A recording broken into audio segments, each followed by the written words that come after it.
नमस्कार विद्यार्थी मित्रांनो, माझी शाळा या यूट्यूब चॅनलमध्ये आपले स्वागत आहे. आजचा पहिला प्रश्न,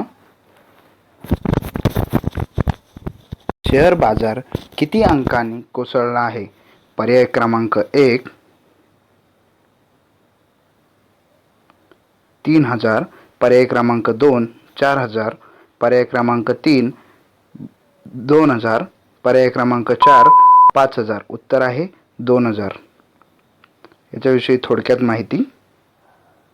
कोरोनाच्या वाढत्या संसर्गावरून अमेरिका आणि चीनमध्ये वाढत्या शाब्दिक युद्धांचे परिणाम आज शेअर बाजारावर दिसून आले. दोन्ही देशांमध्ये पुन्हा एकदा व्यापार युद्ध पेटणार या भीतीमुळे गुंतवणूकदारांनी नफा कमावण्यावर भर दिला आहे. शेअर बाजारात 2002 अंकाची मोठी घसरण झाली आहे. राष्ट्रीय शेअर बाजारही 9300 च्या जागी खाली आला आहे. मुंबई शेअर बाजाराची सुरुवात सुमारे 1500 अंकांच्या घसरणीने झाल्यानंतर त्यात सातत्याने भर पडत गेली आहे. मित्रांनो, आपले चॅनल सबस्क्राईब आणि लाईक करा. व्हिडिओला शेअर देखील करा. पुढील प्रश्न,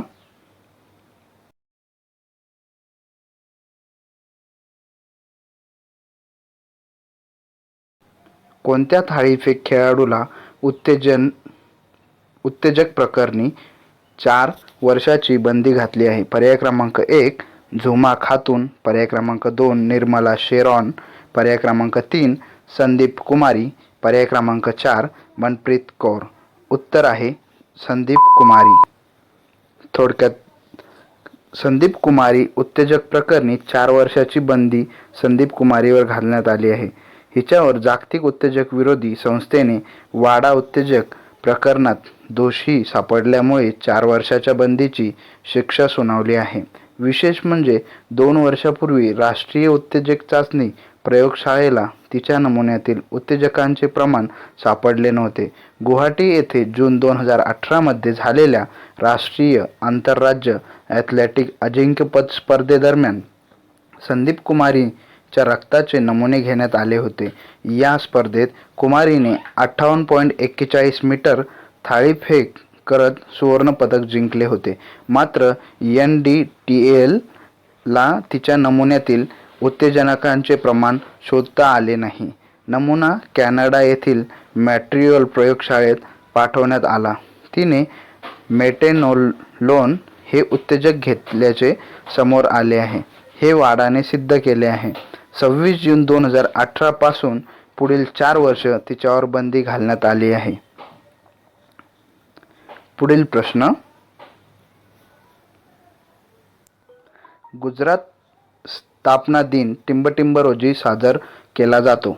पर्याय क्रमांक 1 1 मे, पर्याय क्रमांक 2 5 मे, पर्याय क्रमांक 3 6 मे, पर्याय क्रमांक 4 6 मे. उत्तर आहे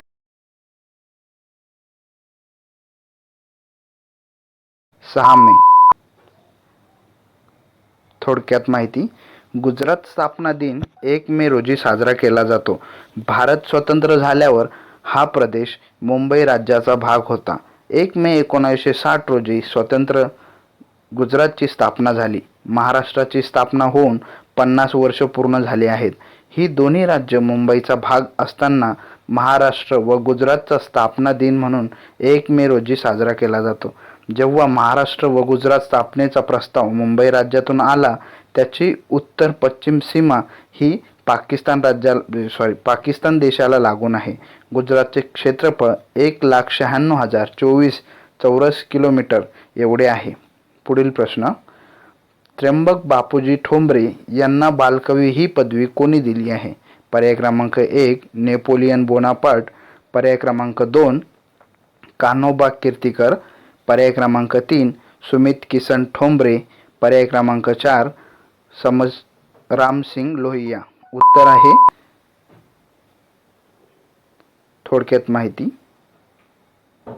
त्र्यंबक बापूजी ठोंबरे 13 ऑगस्ट 1890 ते 5 मे 1918. त्र्यंबक बापूजी ठोंबरे उर्फ बालकवी हे मराठीतील एक श्रेष्ठ निसर्ग कवी आहे. इसवी सन 1907 मध्ये जळगाव पहिले महाराष्ट्र कवी संमेलन झाले. या संमेलनाचे अध्यक्ष डॉक्टर कान्होबा रणछोडदास कीर्तीकर यांनी ठोंबऱ्यांना बालकवी ही पदवी बहाल केली होती. कोणत्या ॲपद्वारे पुण्यातील विलगीकरण केलेल्या रुग्णावर लक्ष ठेवण्यात आले आहे? पर्याय क्रमांक 1 संयम मोबाईल ॲप, पर्याय क्रमांक 2 मोबाईल ॲप, पर्याय क्रमांक 3 रुग्ण ॲप, पर्याय क्रमांक 4 विलगीकरण ॲप. उत्तर आहे पर्याय क्रमांक 1. थोडक्यात माहिती. संयम मोबाईल ॲपद्वारे पुण्यातील विलगीकरण केलेल्या रुग्णावर ठेवले जाणार लक्ष. स्मार्ट शहर योजनेअंतर्गत पुणे महानगरपालिकेने संयम नावाचे मोबाईल ॲप बनवले असून त्याद्वारे विलगीकरण केलेले रुग्ण घरातच राहत आहेत अथवा बाहेर पडत नाहीत याची खातरदारी केली जाणार आहे. विलगीकरण केलेल्या रुग्णावर दररोज लक्ष ठेवण्यासाठी 5 विभागांमधून समर्पितपणे काम करणाऱ्या लोकांचे पथक तयार करण्यात आले आहे. हे पथक या लोकांच्या तब्येतींचे उद्यावंत माहिती मिळवतील तसेच त्या रुग्णांच्या सहवासात आलेल्या लोकांची देखील चौकशी करतील. घरगुती विलगीकरणात केलेल्या त्यांच्या हातावर शिक्का मारण्यात येणार आहे. असे लोक त्यांचे अन्न, बिछाने, भांडी, कपडे आणि स्वच्छतागृहे वेगळी ठेवत आहेत किंवा नाहीत याचीही खबरदारी घेतली जाणार आहे आणि ते याच्याविषयी परिपूर्ण कठोरता जागृत करत आहेत की नाही याकडे लक्ष देणार आहे. राष्ट्रीय स्वयंचलित अभियानाचा नदी व्यवस्थापनेची भविष्यविषयक कार्यक्रम कोणता?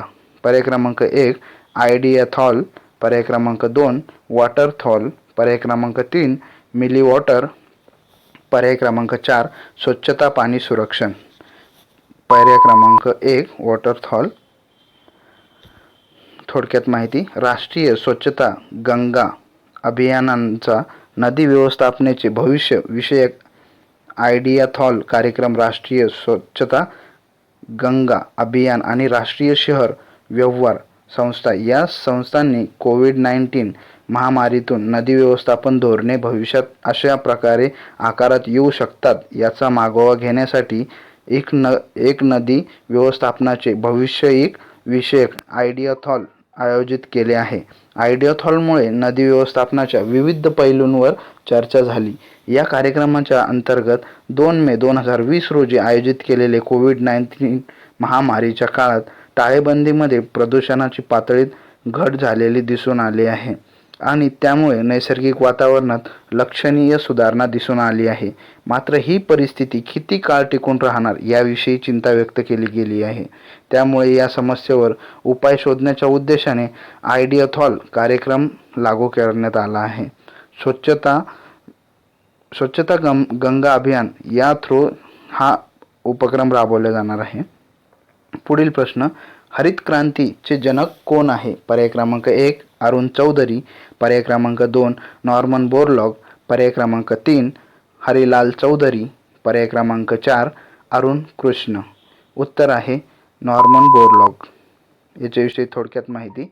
हरित क्रांती अन्नधान्य उत्पादन हा शब्द 1940 ते 1960च्या काळात विकसनशील देशांमधील कृषी क्षेत्रात वापरला जात होता. यावेळी शेतीच्या पारंपरिक पद्धतीवर आधुनिक तंत्रज्ञान आणि उपकरणे वापरण्यावर भर देण्यात आला. परिणामी कृषी उत्पादन वाढीचे प्रयत्न केले गेले. त्यांचे चमत्कारही परिणामातून दिसू लागले. कृषी क्षेत्रात सतत संशोधन करून पारंपरिक कृषी तंत्रज्ञान बदल करण्यात आले आणि मूलभूत बदल करण्यात आले. मुख्यतः हरित क्रांतीचे जनक अमेरिकन कृषी वैज्ञानिक नॉर्मन बोरलॉग मानले जातात. त्यांनी आधुनिक उपकरणे उपलब्ध करून देणे ही त्यांची परिणाम आहेत. पुढील प्रश्न. भारताचे केंद्रीय क्रीडा मंत्री कोण आहे? पर्याय क्रमांक 1 किरेन रिजिजू, पर्याय क्रमांक 2 श्रीमती वंदना कृष्णा, पर्याय क्रमांक 3 अजित पवार, पर्याय क्रमांक 4 पूजा कादियाद. याचे उत्तर आहे किरण रिजिजू. थोडक्यात माहिती. टोकियो ऑलिम्पिक क्रीडा स्पर्धेतील खेळाडूंकरिता मे महिन्याच्या अखेरपर्यंत सराव शिबिरे सुरू करण्याचा प्रयत्नशील असल्याचे केंद्रीय क्रीडा मंत्री किरेन रिजिजू यांनी सांगितले आहे. मात्र अन्य खेळाडूंना सराव शिबिरांसाठी किमान सप्टेंबरपर्यंत थांबावे लागेल असेही त्यांनी स्पष्ट केले आहे. टाळेबंदी 17 एप्रिलपर्यंत वाढवण्यात आल्याने भारतातील क्रीडा प्राधिकरणाची साई देशभरातील केंद्रे बंद आहेत. या स्थितीत तेथे राष्ट्रीय सराव शिबिरे आयोजित करता येणार नाहीत. सर्व सराव शिबिरे ही टप्प्याटप्प्याने सुरू करण्यात येतील. सध्या NIS पटियाला आणि साई बेंगळूर या केंद्रकांमध्ये ऑलिम्पिकसाठी पात्र ठरलेल्या खेळाडूंचे सराव चालू आहे. पुढील प्रश्न, कोणत्या हिंदू व्यक्तींना नुकतीच पाकिस्तानच्या वायुसेना पायलट म्हणून निवडण्यात आले आहे? पर्याय क्रमांक 1 राहुल देव, पर्याय क्रमांक 2 राहुल शर्मा, पर्याय क्रमांक 3 राकेश यादव, पर्याय क्रमांक 4 जसप्रीत कौर. उत्तर आहे राहुल देव. यांच्याविषयी थोडक्यात माहिती. पाकिस्तानच्या इतिहासात पहिल्यांदाच एका हिंदू व्यक्तींची वायुसेनेत पायलट म्हणून निवड करण्यात आली आहे. राहुल देव या व्यक्तींची पाकिस्तानी वायुसेनेत GD पायलट अधिकारी म्हणून भरती करण्यात आली आहे. पाकिस्तानच्या माध्यमांमध्ये छापण्यात आलेल्या अहवालात ही माहिती देण्यात आली आहे. राहुल देव सिंध प्रांतातील सर्वात मोठा जिल्हा असणारा थारपारकर येथील राहणारे आहेत. पाकिस्तानमधील थारपारकर या भागात हिंदू समुदाय मोठ्या संख्येने राहतात. विकासापासून वंचित असलेल्या या भागातील राहुल हे पाकिस्तान हवाई दलातील नियुक्त होणारे पहिले व्यक्ती आहे. हा प्रश्न तुमच्यासाठी आहे. पुढील प्रश्न तुमच्यासाठी कमेंट बॉक्समध्ये सविस्तर लिहा. पुढील प्रश्न तुमच्यासाठी आहे. याचे उत्तर कमेंट बॉक्समध्ये सविस्तर लिहायचे आहे. प्रश्न, बजरंग